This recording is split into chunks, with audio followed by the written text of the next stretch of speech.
حديث عبد الله بن سلام عند الترمذي وغيره قال: أول ما دخل رسول الله صلى الله عليه وسلم المدينة انجفل الناس إليه، يعني انطلق الناس إليه. يقول عبد الله: فكنت في من جاء. قال رضي الله عنه: فلما تأملت وجهه واستبنته عرفت أن وجهه ليس بوجه كذاب، اللهم صل وسلم على محمد.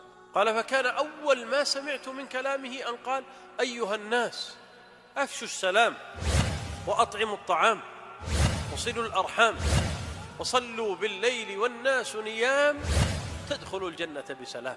وجاء في حديث الأشعري أنه عليه الصلاة والسلام قال: إن في الجنة غرفا يرى ظاهرها من باطنها وباطنها من ظاهرها، صلى الله الكريم من فضله.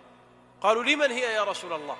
قال: لمن أطاب الكلام وأطعم الطعام وأفشى السلام وبات قائما والناس نيام، ومن خاف أدلج، ومن أدلج بلغ المنزل، ألا إن سلعة الله غالية، ألا إن سلعة الله الجنة.